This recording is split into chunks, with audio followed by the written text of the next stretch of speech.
Hello everyone, I'm Dr. Priya Hassan and welcome to our final lecture of this 6-day astronomy course.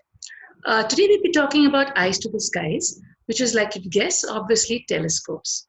So what you see on the upper left is what we generally think what astronomers do is look through telescopes, and that's partially true because that's where we actually get our information or our observations, our data from, which we then use to interpret. So in this talk, I'll be basically talking about telescopes, all kinds of telescopes. I had shown this picture to you earlier. I'll just start it again. And this was Starry, Starry Nights by Vincent van Gogh. And I'd said this in the same thing that stars have always intrigued uh, poets, artists, as well as astronomers. And it is to remind you that even astronomers do look at stars and do find them very beautiful. And the beauty in them that astronomers look for is in the understanding of them, in the understanding of their light sources, their behavior, and their patterns. And that's where the beauty lies for astronomers. But astronomers are, stuck to their fate. The fate is your eye, and the eye is an excellent detector, which we actually have. But that's nature's gift to man. But the problem is that the light that we get from stars is very minuscule, and it is that very little light, which passes through your pupil, 2 mm of your pupil, and that's what you're going to use to actually analyze and understand stars. And obviously, as most human endeavors, we always struggle to look beyond what is already available and how can we actually get more from what we actually have. And in that comes the play of telescopes. So what you see over here is a picture of, this is Hans Lippershey. He was a Dutch lens maker. And as the story goes, this is his workshop, and you had some children playing around over here. And that's when they were playing with lenses, when they looked at faraway objects. They realized that they could actually see magnified images, they could see better resolved images. And this is if there are kids in the crowd like you, there's always a certain scope if you actually try and explore beyond what you have. And that's what the kids were actually doing. And that's when they realized the potential of the telescope, where you can actually use lenses to get so much more information than is actually available. But the first person who's been credited to using the telescope to look at the skies is Galileo. And Galileo did that in 1609, more than 400 years ago. And what Galileo saw with his telescope, which you can see is not a very big telescope, it's quite a small size telescope. And what he saw, even that was so very important that he saw, and so path-breaking, that when he described what he saw to the church, you can actually see how unhappy they were about it and how Galileo paid for what he saw. Now, what was it that Galileo saw that was so very, changing in the worldview that the church had to take such strong action against him? Now, let us remember that these were the times of the geocentric theory, when people believed that the Earth was the center of the universe and the planets and the sun, etc., all go around the Earth. Now, what Galileo saw is he actually saw that there are Jupiter's satellites which go around Jupiter. So he already had an example of a system in front of him where satellites or objects were going around something else other than the Earth, right? And that was Jupiter. He also observed the phases of Venus. That is, if you look through a not very big telescope also, you can notice that Venus actually shows phases. That is, it moves from crescent to half to full, exactly like the moon. Now, a picture of the phases of Venus cannot be explained if you have a geocentric universe. It could be only well explained in the case of a heliocentric universe, where Venus had an orbit within the orbit of Earth. And therefore, in this case, Venus, the phases of Venus were actually further support to the heliocentric theory. Another thing what he saw was the craters of the moon. He could see that there were things coming in and impacting things like the moon. He also looked at the Milky Way, which looked like a milk of stars up in the sky. And what he actually did is that he could actually resolve this band of light into individual stars, which made up the Milky Way. Now, what he actually did, in principle, is what today modern scientists do. We actually observe, and using our observations, we make theories, and we have some kind of an understanding of what's actually happening. Now, that is why Stephen Hawking coins that as the birth of modern science. Einstein called him the father of modern science, because he was actually showing us the scientific method where you're actually observing objects and using your observations to actually infer things about those objects. But that's not all. It's not just the first event of looking at it, but there's always a lot of scope for innovations and ideas as to how could you make your telescope more potentially better and more effective for the purpose that it is being used for. So let's see, what are basically telescopes? So telescopes, the first most important thing about telescopes is it basically increases your light gathering power, right? So a telescope is like a bucket. In the bucket, you're basically collecting the photons, which you're getting from the objects you're looking at. And therefore, the important thing about the telescope is its diameter. That is, how big is your telescope, because that tells you how much light gathering power do you have. The second important thing about a telescope is what is called the resolving power. By resolving power, it basically means the sharpness of an image and the extent to which you can see fine details. So what you see on the left, you see this is a very fuzzy kind of an image. But over here, what you're seeing, you're actually seeing detail on the image. You can see these lines, etc. Right? The other important point that can be done with a telescope is magnification. So magnification is the ability of the telescope to make the image appear larger, right? So, but we must always realize that what is more important is resolving power than magnification, because resolving power actually gives you the capability of seeing detail, which just plain magnification will not give that to you. So if you want to buy a telescope, often people ask, how do you actually choose a telescope? How far can I see? Well, this question itself is wrong. It's not about how far can you see. It is how faint can you see, right? So how faint can you see an object? For example, if you move a candle to just 1 kilometer away from you, you will not see it. But the sun is much brighter than that. And we see it, though it is much further away. It's at a distance of 150 million kilometers. But we can see it because it is so, so bright, right? So the question is, how faint can we actually see, right? Now, so like I told you earlier, the important part of the telescope is the diameter D. Magnification is not so important. So the resolution comes as 116 divided by the diameter in millimeters. That will give you the resolution of the telescope. And also, if you want to know how faint is the telescope, you can put in this formula. So the apparent magnitude is 2.7 plus 5 times log of D. So for example, if you have a 1 meter telescope, which is 1,000 millimeters, log of D is 3. So 5 into 3 is 15, 15 plus 2.7. So with a 1 meter telescope, you'll typically be able to go up to 17.7 magnitudes. Now, what are the kinds of telescopes? There are basically two kinds of telescopes, refracting and reflecting telescopes. Refracting telescopes have an objective lens over here. And what it basically does is it converges the light to the focal point from which you're going to see it with your eyepiece. A reflecting telescope has a mirror. The mirror has, this is the shiny part. So light comes in over here. It comes on to this secondary mirror from which it is diverted to the eyepiece lens. So let us look at it more closely. A refracting telescope, like I mentioned, was a lens. Now, what is a lens? Refraction is what basically takes place when you have a change in medium, right? So the lens is made up of glass or whatever, and you are in air. So you are basically causing this thing to get onto the other medium. What happens when light comes into this medium? What happens is this part of the wavefront, it gets stopped faster.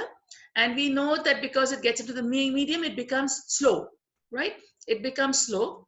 And the amount of slowness is given to you by the ratio, your refractive index, which is the ratio of C divided by V, which is the velocity in that medium. Now, this upper end of the wavefront, this one gets slowed down now, and this one gets slowed down later, right? Due to which your wavefront actually turns. And that is what we call refraction. This is the refraction by angle θ2. And it obeys Snell's law. Now, if you shape this is a plane surface, but if you shape it accordingly, you can shape it accordingly to make a lens so that this light can actually be got into a focus, right? So for example, here I have a parallel beam of light, I have a lens, the ray of light has got turned, it comes to this focal point, and this is where it all focuses, right? But what's the problem with refracting telescopes? One of the biggest problems with refractive telescopes is what is called chromatic aberration. We already spoke about this earlier, that the refractive index is a function of the wavelength of light, right? And therefore, if you had a given lens and white light falls on it, different colors will actually converge at different points because of the difference in refractive index. And therefore, the focal point will be different for different colors. So when you observe this, you will not see a very sharp, good image because of this. And this is what is called chromatic aberration. Also, producing these lenses is very difficult. It's expensive. It costs a lot of money. And then these lenses are very heavy, due to which they can get distorted. You have mechanical problems, and the whole telescope becomes very heavy because of the lens, and it becomes more difficult for you to maneuver the telescope, right? And therefore, the largest refractor telescope we have is the 40-inch Yerkes telescope. And after that, people did not try making bigger refracting telescopes because for the simple reason that they're not convenient, they're expensive, and they're difficult to handle. And therefore, the more popular kind of telescopes are reflecting telescopes. Reflecting telescopes basically use mirrors. And the mirror can be, this is the beam, the primary mirror is this. It could be that the primary mirror focuses onto the prime focus, which we'll see is in the 5-meter Palomar telescope. This is the kind of design. You could also have a secondary mirror over here, which will divert the light to a Newtonian focus. You could have a Cassegrain telescope where there's a convex mirror over here, so the light gets diverted into a hole over here. And you could have a Coude focus where you have two mirrors, a secondary mirror as well as a Coude mirror, which moves it to the Coude focus. These designs may vary depending upon the kind of requirement of the telescope. Now, I should also mention it that in today's times, nobody looks through the telescope through an eyepiece. What's basically done is at the focal point, you have instruments put. And instruments are what will actually integrate the light and take in the data and give it to you in a digital form. And therefore, what happens is at the focal point, you're required to have a lot of instruments, and depending on the number of instruments you want to accommodate in a telescope, you accordingly design the telescope so that it can accommodate a given number of instruments. So here is our reflecting telescope. This is a Cassegrain type, which we spoke about earlier. The secondary mirror is over here, you have a hole over here, and that's your focal point. Yeah, this is where you're observing it. Now, in this case, there's obviously no chromatic aberration. There could be spherical aberration, for which people use more parabolic mirrors. The advantage is only one surface has to be polished. And the thing is that this can be made more easier, more cheaper. It's lighter, and it is much more easier to make, right? So that's what all the bigger telescopes now which are made are all made as reflecting telescopes and not as refracting. So it can be made larger also. It's not difficult to make a larger telescope. Now here's the example I was talking to you about. This is Mount Palomar 5-meter telescope. In this case, what happens, like I told you, in this case, you have the light in the prime focus. So please note, this is not the telescope. This is the telescope, this frame which you can see over here. This is just the counterweight, the balance to support the telescope. This is the main telescope you have. And like I showed you earlier in that case, I can show it to you over here. This is a prime focus one. So this is the mirror, and the light comes onto this prime focus. So the observer has to sit at the prime focus and observe. So what do you have over here is that this is the prime focus, and the observer sits over here, and the observer, I mean, just imagine the mirror is 5 meters, right? So the observer sits at the prime focus. So depending upon wherever the telescope is pointing, the observer would be tilted accordingly to whatever direction, whatever angle, so that he or she can actually observe. So it's pure circus skills, right? Let us talk a little bit about the observatories we have in India. In India, we have, this is the Rangapur Observatory. This is not very far from Hyderabad, 60 kilometers from here, near Ibrahimpatnam. And this is called the Japal Rangapur Observatory. It's a 1.2 meter telescope, which is run by the Department of Astronomy, Osmania University. This one is the Aries telescope, the old telescopes which they had. It's quite similar to this one. It's a 1.2 meter. And this is in Nainital. This one is the Guru Shikhar Observatory, which is run by the Physical Research Laboratories, Ahmedabad. And this telescope is in Mount Abu, Rajasthan. This one is the Giravati telescope, which is near Pune, and it's run by Ayuka. It's a 2 meter telescope.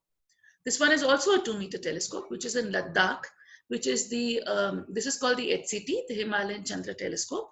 This is run by the Indian Institute of Astrophysics in Bangalore. The largest optical telescope we have at present is the 3.6 meter telescope, which is run by Aries. And here's the telescope, you can see it. It's a new telescope, it has just recently come up and everybody's very excited about it.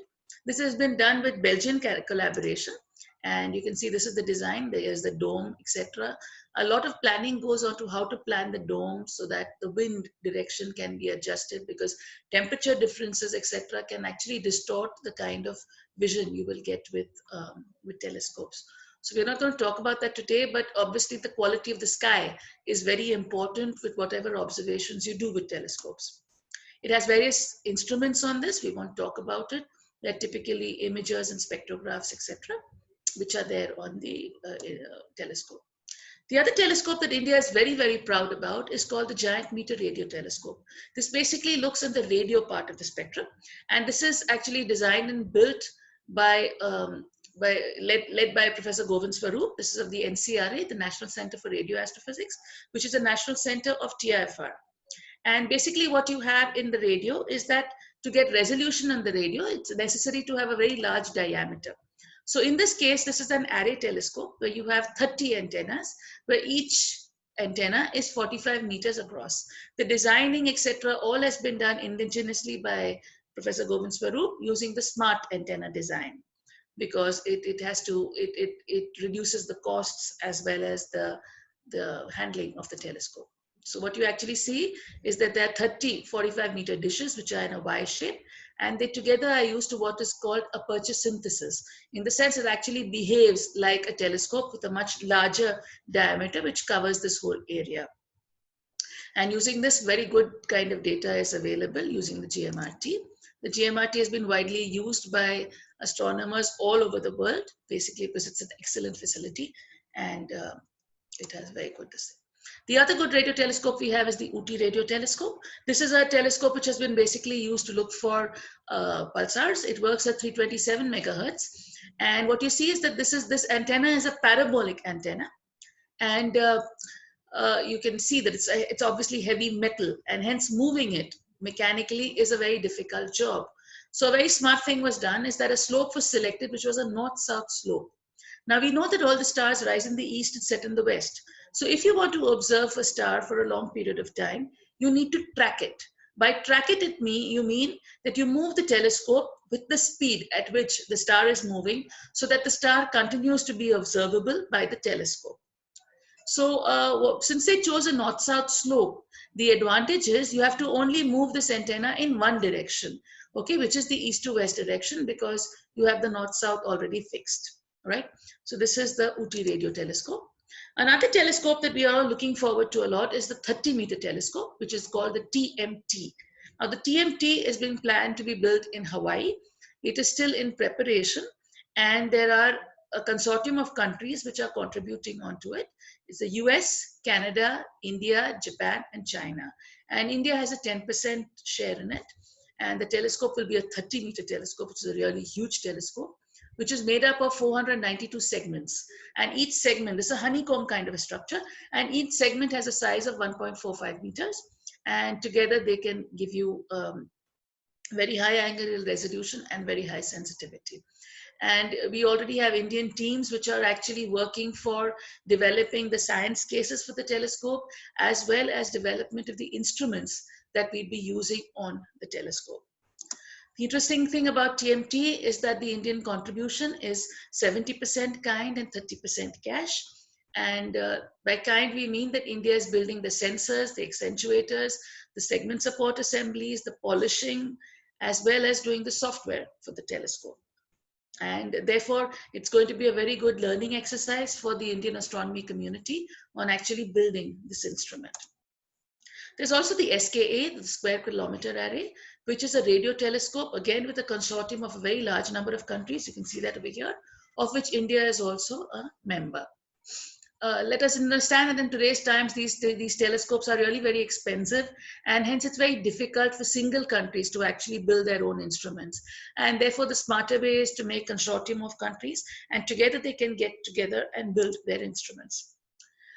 Now we have AstroSat. So India has a dedicated satellite which is just for astronomy. So this satellite, it actually has 4 telescopes. There's an ultraviolet telescope called the UVIT, and there are 3 X-ray telescopes, the SXT, the LAX-PC, and the CZT. And that's the AstroSat. Astrosat is very much in operation. You can write proposals to observe with it, as well as you can also have a look at the archival data, which is there on the Astrosat website. Here there are more details about the instruments which we have, what are the energy ranges they work on, and the resolutions. Now let's go on to the world and check what else do we have globally. The largest optical telescopes we have are the 10-meter Keck telescopes. This is a twin telescope, and basically this does interferometry. Now in radio we do interferometry, but when optical it's very difficult to do it, but Keck does it. And again, this has a honeycomb kind of a structure, and that's how the telescope looks like. This is at peak on Mauna Kea, which is in Hawaii, where you have a very large number of telescopes, and somewhere here itself is where TMT is to be built, and there are many large good observatories over here. Again, like I said, this gets defined by the quality of the seeing. So the sight makes a very big difference when you come to telescopes, because you need to know what's the quality of the sight. And typically you need your sights to be high and dry, so that there's lesser atmosphere as well as there's lesser water vapor. Now the ones that are in the pipeline is the GMT. The GMT is a very large telescope. It should almost end up with 25 meters diameter. Each of these, there are 7 big mirrors over here. Each of them have an 8.4 meter diameter, and together they will make up the GMT. There's also another big telescope which is being built by Europeans, which is the European Extremely Large Telescope. This will end up with a size of 38.4 meters. So this is going to be bigger than the TMT, and these are already in construction stage, and we're all looking forward to it. Now, like I mentioned earlier, not everything is visible. These were all the optical telescopes this thing looked at, but you also have other parts of the electromagnetic spectrum which are interesting to study, and they are required if you want to study different physical processes to understand them. So this is a very good radio telescope which we have called the VLA, and the VLA, like the GMT, is made up of an array of telescopes. So you have in this case, you have 27 dishes, each of them with a diameter of 36 meters in a Y shape. And together they are used to synthesize a larger dish. And here you have, this is the other images of the VLA, which you can see over here. The GMRT is similar to the VLA in the sense of an array, but it works at different frequencies. What about single dishes in radio? So this is the Arecibo telescope, which is a single dish of 305 meters. This is at Puerto Rico. Here you have the feed. So you basically focus the waves coming and falling on onto this point. The Chinese have built a telescope, which is bigger than that, which is called the 500-meter Aperture Spherical Telescope, or the FAST. Now the FAST has a diameter of 500 meters, and it's much larger than Arecibo. Using radio telescopes all over the world, people also do very large baseline interferometry. That is, they use different telescopes and use that for interferometry. The Event Horizon Telescope, which was used to image black holes, was actually an example of the application of the VLBI. We also know that not just the radio, but there's the whole electromagnetic spectrum which requires to be studied. But the problem is that since we have an atmosphere, our atmosphere is opaque to certain wavelengths, and therefore, lucky for us, those wavelengths do not pass through our atmosphere. So that includes the gamma rays, the X-rays, part of the infrared rays, etc. So therefore, to look at these objects, it is, like I mentioned earlier, it's very important for us to study these other wavelengths. So you can see how the picture of the galaxy changes in different wavelengths. And that's basically because there are different components which are radiating in different wavelengths. So for example, if you want to study the visible, the X-ray, it will give you the hot gas. If you want to study radio, it will give you the cold gas. If you do infrared, you'll see the cold stars. If you do ultraviolet, you'll do the hot stars. And hence, to study different components of the galaxy, it's essential to look at it in multi-wavelengths. And this was another picture I'd shown you earlier. This is the Whirlpool galaxy in different wavelengths, showing you the potential of different wavelengths. Why do you need to look in different wavelengths? And therefore, like I said, because of the atmospheric blanket, we need to go out to space. So what you see over here, this is the HST, the Hubble Space Telescope. And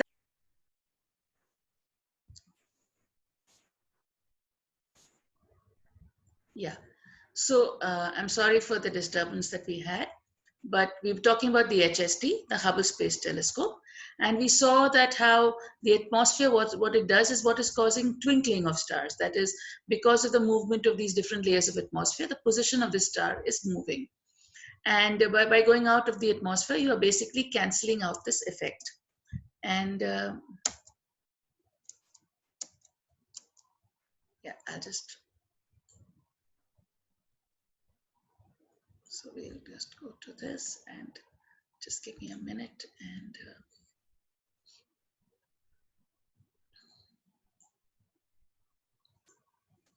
yeah.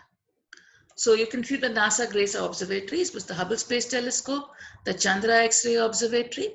The Chandra X-ray Observatory was named after Chandrasekhar, Subramaniam Chandrasekhar. Chandra is very much operational and people still observe with it. The archives are also very good. And there's a lot of data that you can get from X-ray observations. The Gamma Ray Observatory, that you have the Compton. And we'll go back to Hubble, which is 2.4 meter telescope set out. You can always Google and always see excellent pictures by Hubble on the internet. Spitzer was the infrared telescope which was set off, which observes from 3.6 meters to 160 microns with various instruments. And the thing that we are now looking forward to is the JWST, the James Webb Space Telescope. Hubble is 2.4 meters, JWST 6.5 meters, and this would actually observe in the infrared. And so if you were to compare it, the Hubble was actually very close to the Earth. It's only at a height of 570 kilometers, but James Webb is going to be going to the L2 point, which is 1.5 million kilometers with a diameter of 6.5 meters. And this is something people are really looking forward to. And in the next couple of years, it should get launched. And that's an image of the JWST. And like I said, that's something we are looking forward to. So that's all I had to talk about telescopes. And there's obviously a lot more happening because as we get new telescopes, there are more discoveries and people observe much more interesting and nice things. So we will end with this and thank you very much.